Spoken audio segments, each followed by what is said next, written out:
Alors,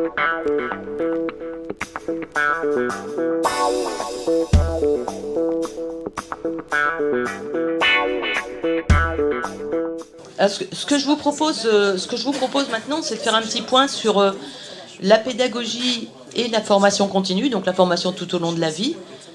Pour ce faire, on va organiser une table ronde. Donc, on va demander à un certain nombre de personnes de venir. Dans un premier temps, je vais vous présenter très rapidement les points clés qu'on va développer. Puis ensuite, je vais laisser Naren animer la table ronde.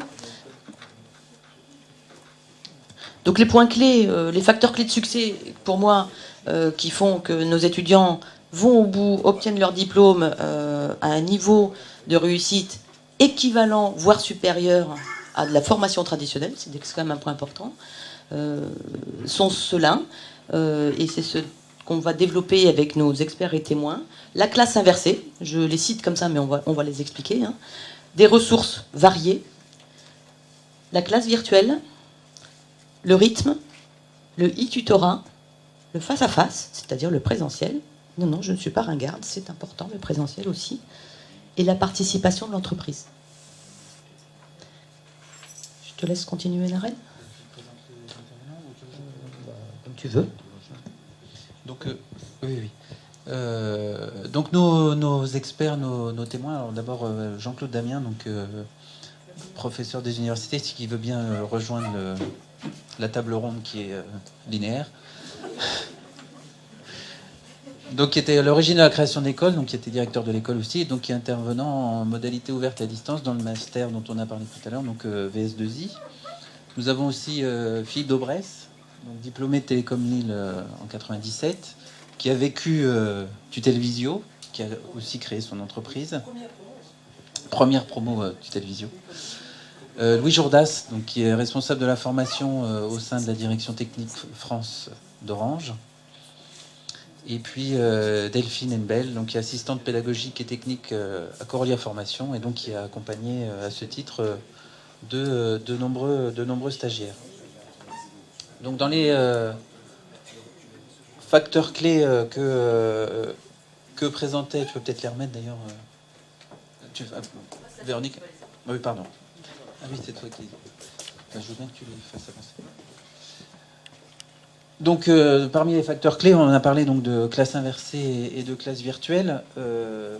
Donc, la classe inversée, donc c'est une démarche nouvelle qui s'appuie sur les nouvelles technologies. Je sais pas, Jean-Claude, peut-être pouvez-vous nous définir un peu plus précisément ce que signifie cette notion de classe inversée et ce que vous en pensez?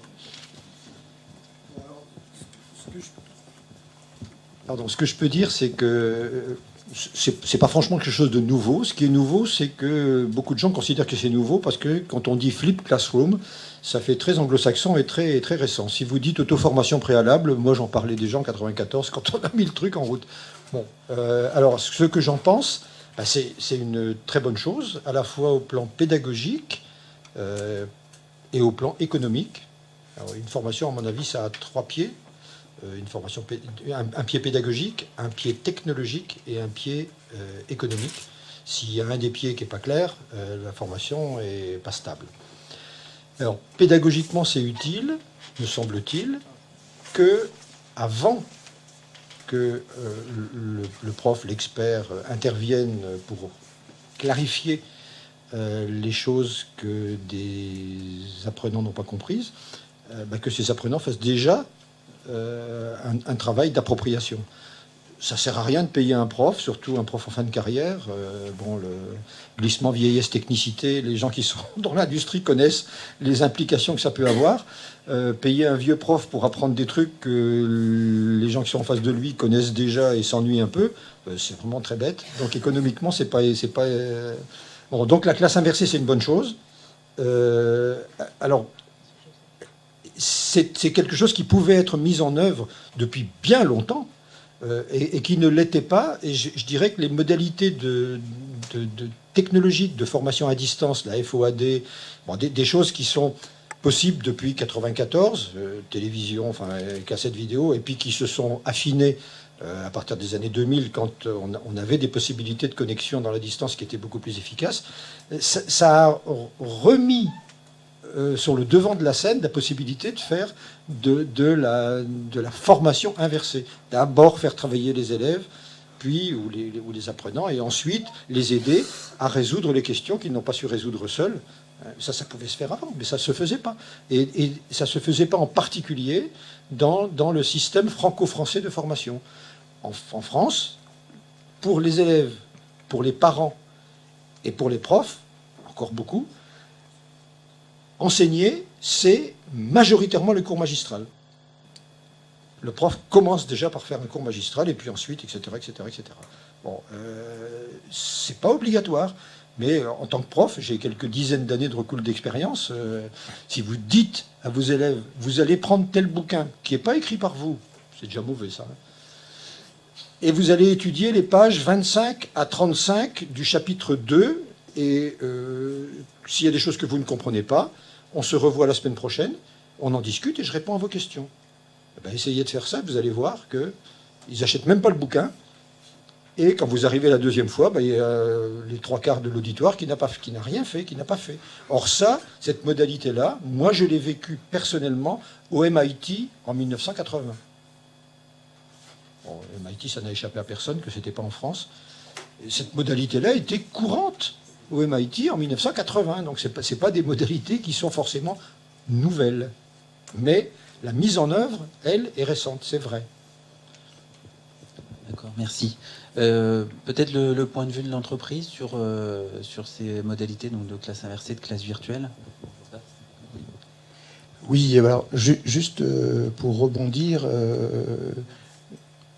c'est pas forcément en formation continue sur des formations plus courtes, puisque là effectivement on parle de formation diplômante avec un apprentissage plus long.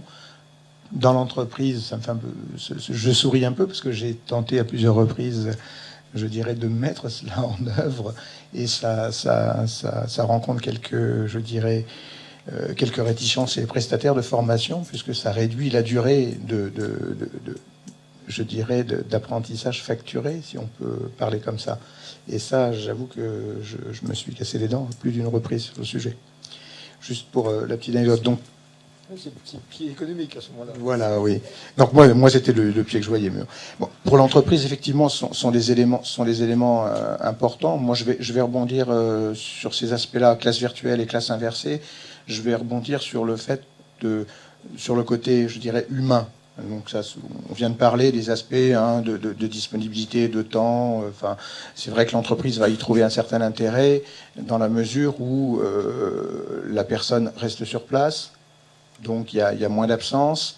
Elle va pouvoir, lorsque les ressources sont asynchrones, elle va pouvoir le faire quand elle le souhaite ou décaler dans le temps. Donc voilà, il y a tout un tas d'avantages.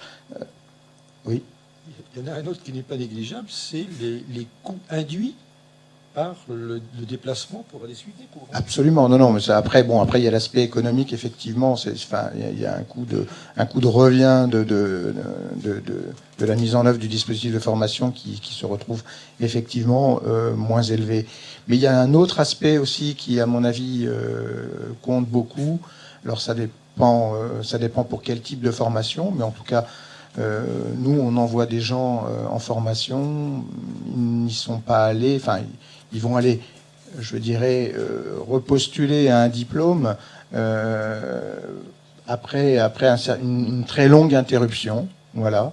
Et cette longue interruption ne met pas forcément en confiance. Hein, si vous deviez retourner sur les bancs de l'université 20 ans après, bon, voilà, il y a un certain travail à faire, un certain effort et une prise de risque, absolument.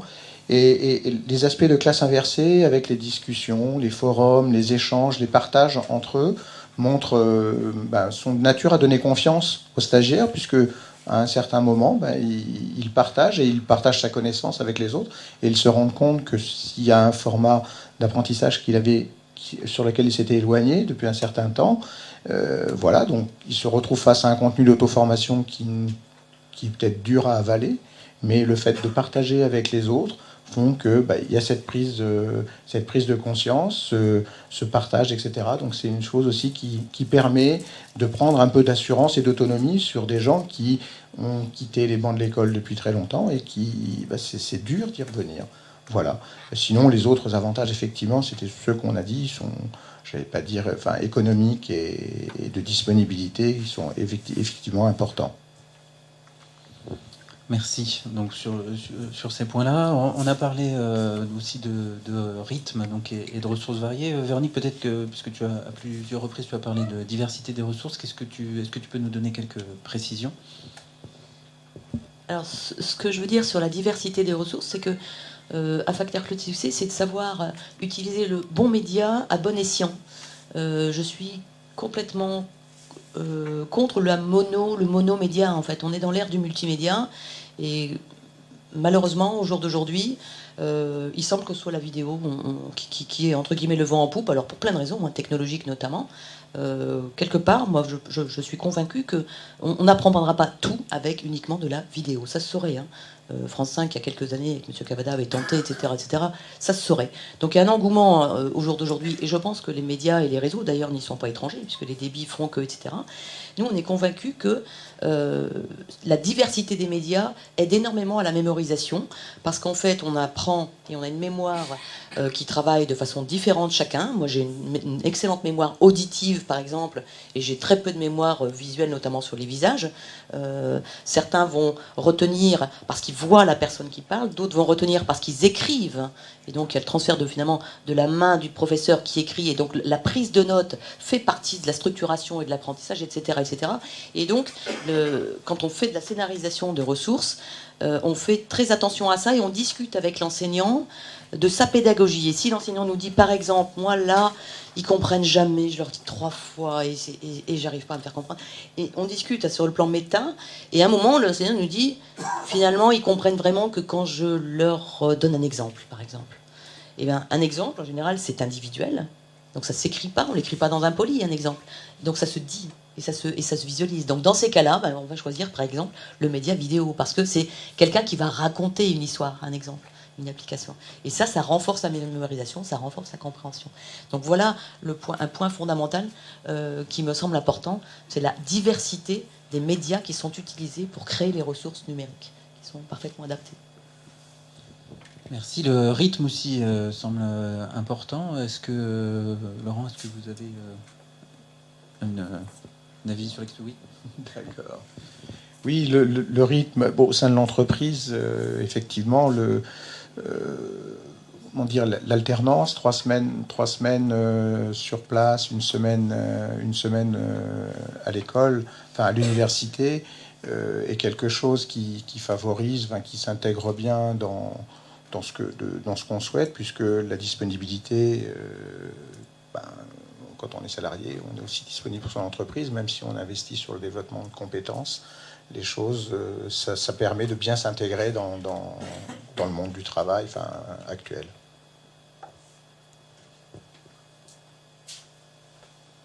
Merci. Véronique? Oui, si je peux me permettre sur le rythme, mais c'est normal que finalement l'entreprise ne se rende pas bien compte de ça, c'est plutôt les stagiaires, c'est que quand on est en entreprise et quand on travaille à distance, on a besoin de savoir mesurer le temps que ça va prendre. Quand on est en amphi, c'est le prof qui pilote le temps. On sait qu'on a cours de 8 à 10, on sait qu'à 10 heures, et c'est le prof qui finalement gère le temps. Lorsqu'on est tout seul, c'est soi-même qui gérons le temps. Et quand on apprend quelque chose, c'est loin d'être simple. Et quand on a un manager, un patron, qui vous dit ok, on te laisse un petit peu de temps pour te former, mais à 10h05, tu as une réunion, faut être sûr qu'entre 8 et 10, on est capable de s'approprier la chose. Donc, côté école, quand on fabrique des ressources, on est très attentif à la durée d'apprentissage que nous générons. D'autant que, vous le savez sans doute tous, surtout l'info est partout, et combien de temps ça vous prend pour récupérer l'info? L'info, on en a tellement qu'on démarre à 8h du matin, on n'a pas fini à midi. Et on n'a pas trouvé ce qu'on a cherché. Donc, en fait, cette mesure du temps qu'on génère est fondamentale, à mon avis. C'est tellement facile d'ajouter un lien, dire voilà une bibliographie, voilà, etc., etc. Et on ne se rend pas compte que finalement, ce qu'on génère pour l'étudiant, c'est 5 heures. Or, il n'a que 2 heures. Ça s'appelle de l'arithmétique de base. On ne peut pas apprendre quelque chose en 2 heures s'il faut 5 heures pour le faire. Voilà, c'est l'aspect organisation qui... Juste pour compléter, je comptais aborder ce point-là sur les aspects d'engagement de l'entreprise, puisque effectivement, on signe avec le salarié qui s'engage dans un master ou dans une licence qu'on appelle un EDP. On lui met à disposition du temps. On prévoit effectivement, on cadre tout cet engagement en temps. L'entreprise s'engage à lui laisser le temps nécessaire qui est prévu par la formation. Voilà, enfin, chacun y donne. Il y a ce qu'il doit investir et il y a ce que l'entreprise lui permet d'avoir dans son engagement de temps pour apprendre, effectivement. Oui, alors je peux revenir aussi un instant là-dessus, parce que disait Véronique est tout à fait important. Nous nous souvenons, elle et moi, que c'était la première question que nous posions à notre interlocuteur en entreprise quand nous avions à échanger avec lui sur la mise en place d'une formation pour tel type de salarié de son entreprise. Combien de temps par jour ou par semaine votre salarié va-t-il pouvoir consacrer à sa formation? Et si la réponse était bon, je ne sais pas trop, là, quand vous saurez, monsieur ou madame, on se recontacte et vous nous dites. Bon, et si la réponse était 1 heure ou 2 heures, alors à charge à l'équipe de Véronique de bâtir un scénario qui générait 1 heure ou 2 heures d'activité de formation pour le salarié concerné. Et contrairement à Véronique qui était qui a la fibre manager de PME, on peut dire ça comme ça, c'est pas une insulte, hein. Et moi qui étais prof d'université, celui qui disait on se revoit plus tard quand vous saurez, devinez qui c'était. Merci. J'avais juste une remarque à faire justement sur l'organisation, enfin le temps pour les élèves, les stagiaires. Enfin, là, moi j'étais plutôt un élève puisque je visais le diplôme d'ingénieur. Et c'est la première difficulté parce que personnellement je travaillais à l'époque dans une petite société, une PME. Et donc je devais en fait suivre, m'auto-former après le travail, à part les regroupements dont on parlera après. Et au départ, en fait, on a une difficulté pour estimer, vu qu'on est seul, en fait, pour estimer la charge de travail et pour après, entre guillemets, la calibrer. Parce qu'en fait, il ne faut pas non plus passer trop d'heures et déborder, parce qu'il y a le travail, la vie de famille, les déplacements, etc. Et c'était la principale difficulté moi-même que j'ai rencontrée au début, c'était de pouvoir calibrer, en fait, et de pouvoir me mettre, en fait, des barrières pour pouvoir travailler sur une durée déterminée. Et durant les regroupements avec les autres stagiaires en fait, de la même formation, c'était ça qui était intéressant parce qu'au départ en fait on s'est aidé pour calibrer en fait ce temps de travail et échanger en fait sur les difficultés, rencontrer chaque personne, comment ils appréhendaient, parce que les premières matières sont des matières disons généralistes hein, comme les maths ou la physique. Donc qui nécessite de retourner dans les bases profondes et qui nécessite peut-être plus de travail que les cours plus réseau et télécom dans lequel on avait un petit peu de pratique. En fait. Donc cette phase de calibration et d'auto-calibration par l'élève est importante au départ. Merci. Je vais rebondir justement sur cette notion de regroupement, on va en parler, et de face à face. Donc vous avez suivi le cycle ingénieur pour un diplôme en 97 et donc vous reveniez régulièrement à l'école. Qu'est-ce que vous pensez de ce retour régulier? Alors, en effet, à l'époque, sur la première qu'a présenté Véronique tout à l'heure, donc la tutelle visio, donc avec les fameuses cassettes vidéo, on revenait à l'école en fait sur on avait donc un cycle de formation donc sur un sujet donné qui durait 3 semaines et on revenait à l'école donc le vendredi en fin d'après-midi et le samedi matin. Donc en fait, nous revenions ici à Lille, donc le groupe Nord-Pas-de-Calais en fait. Les personnes qui étaient en Bretagne se réunissaient donc à Lannion. Il y avait un groupe à l'époque à Toulouse qui se réunissait donc à Toulouse et on a vu tout à l'heure. Agen, voilà, tout à fait. Ouais, excuse-moi. Et donc on a vu tout à l'heure en fait la méthode en fait, enfin une petite vidéo qui présentait ces séquences et on avait aussi des TP pratiques donc avec soit des professeurs, soit des assistants professeurs. C'était très important. Alors pourquoi? Parce qu'en fait, il ne s'agissait pas d'une formation, disons, de qualification sur un sujet donné, mais là, une formation quand même à durée longue sur 3 années, où on s'était inscrit pour viser le diplôme d'ingénieur, donc un diplôme d'État. Il fallait donc avoir énormément, disons, obtenir énormément de confiance en nous. Donc l'avantage de ces regroupements, c'était qu'on pouvait donc échanger avec nos collègues, les différentes personnes qui travaillaient tous dans des sociétés différentes, des grosses et des petites. On s'entraidait. Moi, j'ai souvenir ici sur la partie de l'île de 2 élèves qui voulaient abandonner et qu'on a soutenus entre nous, donc indépendamment de l'école et des professeurs, et qui ont donc persévéré, dont un qui venait un peu plus loin, donc qui avait des difficultés, qui était vraiment fatigué, quoi, parce qu'en plus de son travail, il devait venir de Rougemont un peu plus loin. Donc on les a soutenus.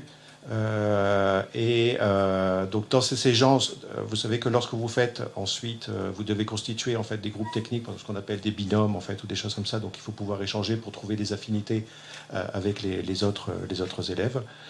Donc c'est très important cette partie-là, et c'est ça qui nous a permis justement de passer le cap des premiers mois où pas mal de personnes avec ces fameuses matières théoriques se demandaient pourquoi ils s'étaient engagés dans cette galère, entre guillemets. Et donc ça a permis, disons, à la majorité du groupe de continuer. L'autre point important aussi, c'est l'aspect humain, parce que bon, lorsque vous passez un diplôme, c'est aussi pour progresser dans votre carrière. Donc là, on échange avec des gens qui travaillent dans d'autres entreprises, donc indépendamment de votre univers, disons, restreint. Et là, on avait toute une multiplicité en fait, de cas humains et de cas professionnels. Et donc, il y avait une soudure qui s'est faite, très très importante. Et d'ailleurs, nous, dans notre groupe Tutelvisio, moi-même, je suis toujours en contact avec 4-5 personnes de la région du Pas-de-Calais. On se voit tous les ans. Disons, eux-mêmes ont eu des enfants qui ont ensuite suivi des formations à Télécom Lille, enfin, donc anciennement ENIC. Donc voilà, c'est quelque chose de très important à ce niveau-là. Merci. Oui, en effet, on forme en famille. On a diplômé il y a 15 jours le fils d'un ancien diplômé. Et on avait diplômé sa sœur. Donc, vraiment la diplomation en famille. Bon, je m'éloigne du sujet. Un sujet qu'on n'a pas abordé, c'est l'accompagnement pédagogique. On a parlé de e-tutorat tout à l'heure. Véronique, peut-être peux-tu préciser un peu ce qu'on entend par là ? Oui, alors c'est une partie de ce qu'a raconté finalement Philippe, mais avec un petit peu de recul finalement. Le e-tutorat, c'est large spectre, et ça concerne beaucoup de personnes. Ça concerne, sur plusieurs plans, des plans cognitifs purs, donc contenu disciplinaire, méthodaux, techniques évidemment, qui sont majoritairement assurés bien sûr par les enseignants. Ensuite, c'est socio-affectif, c'est un petit peu ce que tu disais, Philippe, il faut rompre l'isolement, il faut faciliter l'autonomie, il faut faciliter la collaboration, et le face-à-face est un des moyens. Ensuite, il y a un aspect motivationnel. Poursuivre une formation à distance longue, 3 ans, c'est quand même pas rien. Il faut conserver une motivation forte, et pour cela, faut réduire l'abandon, faut renforcer, faut encourager, faut féliciter, etc.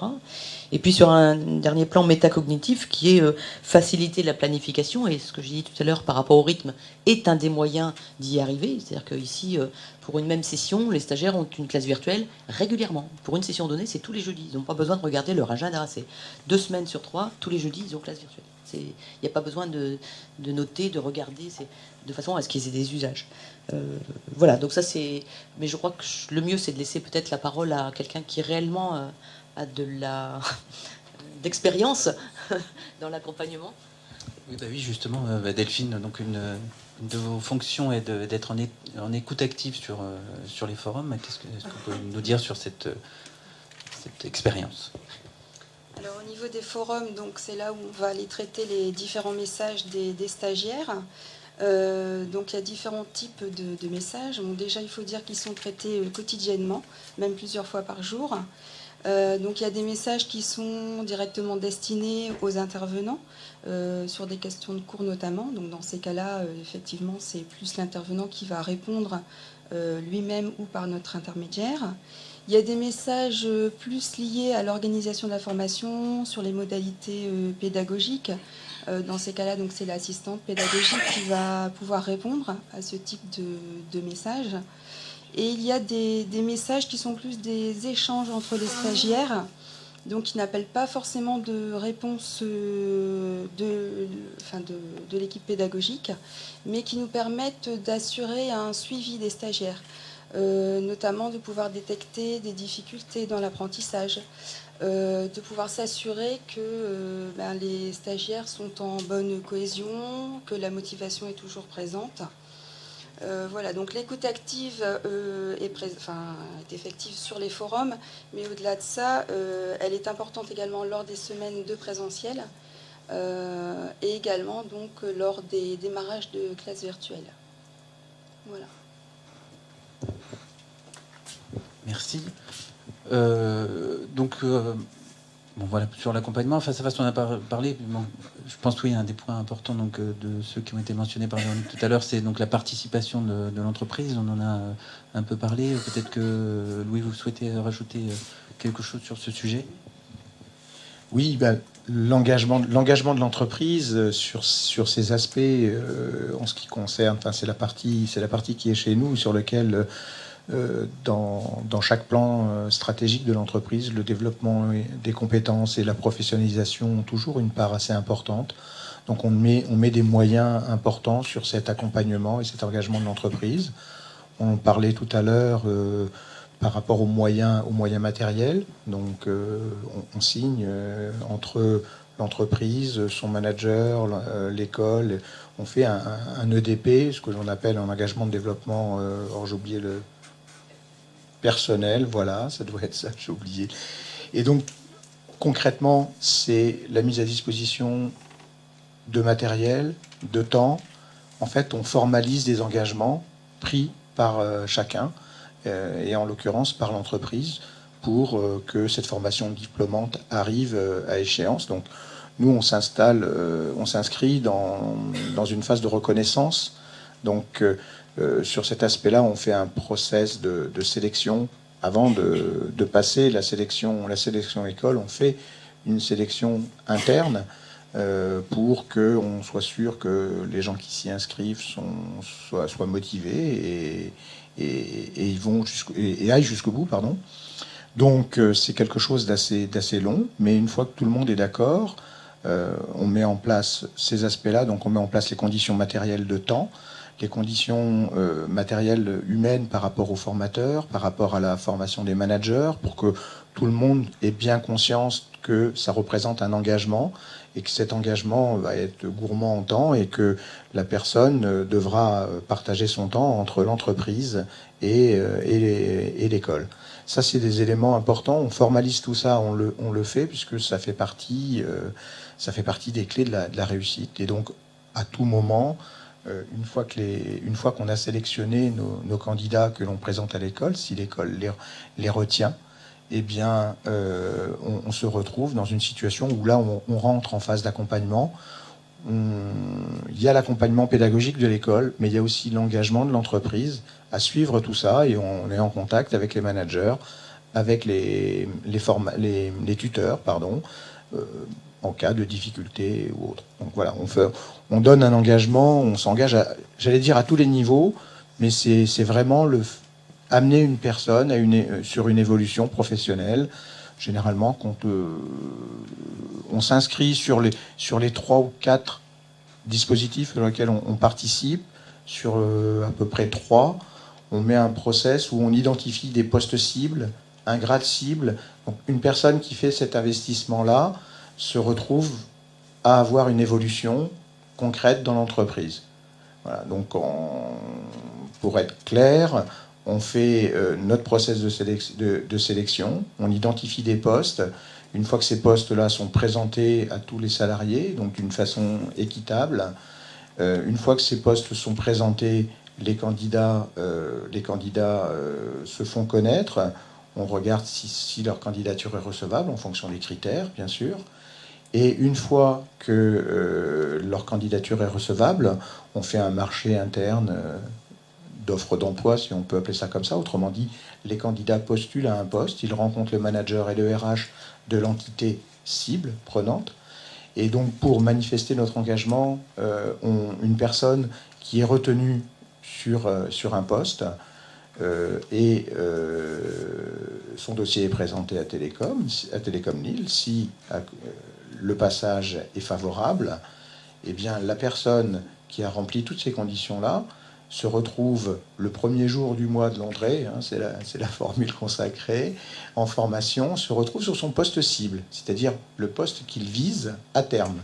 Et donc, il est donc nouveau sur son poste, il a un tuteur, il a un nouveau manager, il est accompagné, il vient en formation, et à l'issue de la formation, si il remplit toutes les conditions, à la fois les conditions d'entreprise, c'est-à-dire la posture managériale, enfin la posture de cadre, s'il vise un niveau cadre, et qu'il obtient son diplôme, il aura le poste cible pour lui et le grade qui va avec. Voilà, c'est quelque chose c'est un paquet. Je dirais, il n'y a pas que le diplôme dans l'engagement de l'entreprise, il y a l'engagement de développement de compétences et d'évolution professionnelle d'un salarié sur trois des 4 dispositifs sur lesquels on participe actuellement. Merci beaucoup.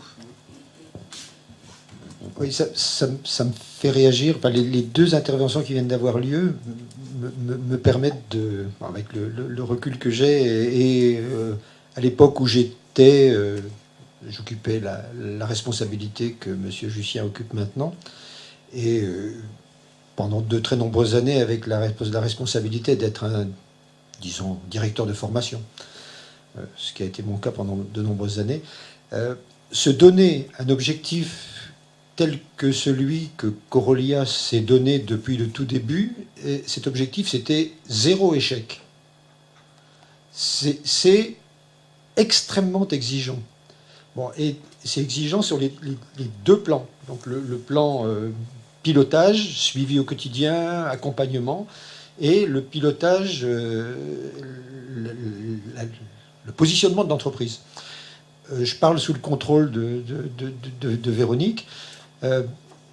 Pendant toutes les années où finalement les choses se sont mises en place et où on a diplômé, on a formé, on a diplômé, il y a eu quelques échecs, mais un tout petit nombre. Je sais pas, je crois c'est moins que les doigts d'une seule main sur de nombreuses années, ce qui est pas si mal. Elle vous a donné tout à l'heure les chiffres des formés, hein. C'était des centaines. Et je peux vous dire que nous avons connu 2 causes d'échec. Et pratiquement 2 seulement.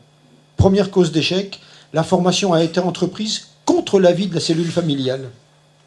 Et la cellule familiale a parfois explosé, divorce. Deuxième cause d'échec, changement d'attitude de l'entreprise vis-à-vis de son salarié en formation. Oui, monsieur Chèque, vous êtes en formation, mais écoutez, là, on a un coup de bourre, vous abandonnez votre formation, vous venez, on a besoin de vous. Ben, le gars, il explose. Parce que la formation ne s'arrête pas, parce que lui n'est plus là. Donc c'est lui qui explose. Et on n'en a pas connu d'autres. Merci beaucoup.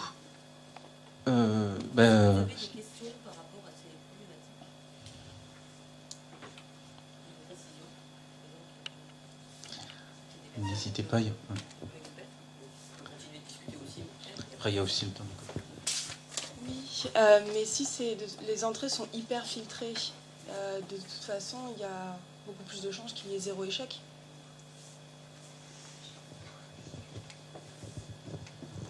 Oui, enfin, il y a dans la région du Nord-Pas-de-Calais un lycée, disons, qui est très célèbre et qui, effectivement, a des résultats pluriannuels au bac de 100% de réussite. Mais ce qui est plus intéressant de regarder, c'est effectivement combien d'entrants en seconde et combien de présents en terminale. Bon, je vois ce que vous voulez dire. Il y a aussi des écoles d'ingénieurs qui ont un peu la même attitude. On fait passer les classes prépa, on fait des concours extrêmement exigeants. Et puis, ce serait quand même bien le diable si ces gens-là qui étaient intellectuellement, ou au moins sur ce que l'on demandait, on prouvait qu'ils avaient des connexions neuronales et un nombre de neurones plus important que les autres. Ça peut arriver. Ce serait quand même bien le diable s'ils ne réussissaient pas. Combien y a-t-il de pourcentage de gens en formation dans les écoles prestigieuses d'ingénieurs qui se font virer chaque année? hein, contrairement au nombre de gens qui passent pas de première année de licence en deuxième année de licence, de deuxième année de licence en troisième, de licence 3 en master 1, etc., etc. Donc l'université est très critiquée dans beaucoup de familles depuis des dizaines d'années pour son laxisme. On peut en discuter, hein. C'est chiffre en main, on peut en discuter. Et ça m'est déjà arrivé souvent, mais je suis l'interlocuteur un peu en kikinant, pour ne pas utiliser un terme plus brutal. Alors, est-ce que on a des exigences de recrutement qui sont, disons, extrêmement sévères? Je serais tenté de dire c'est une collaboration avec l'entreprise.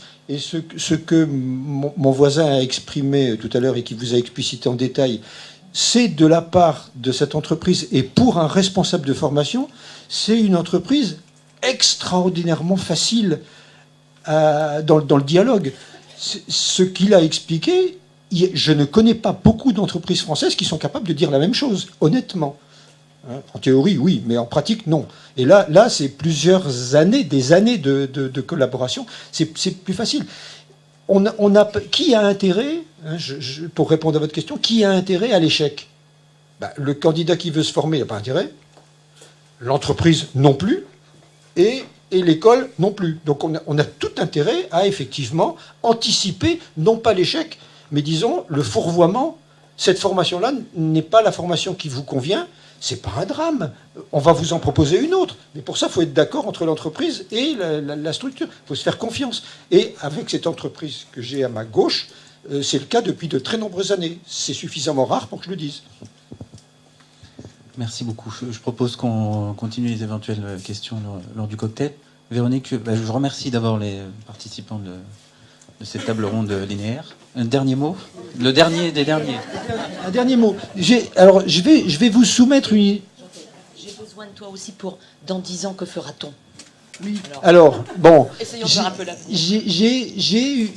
J'ai réfléchi à cette table ronde à laquelle j'ai découvert que finalement je participais il n'y a pas très longtemps. Pas très longtemps, c'est moins de 8 jours. Hein, d'accord. La formation traditionnelle, si je vous dis unité de temps, unité de lieu, unité d'action, ça vous rappelle quelque chose?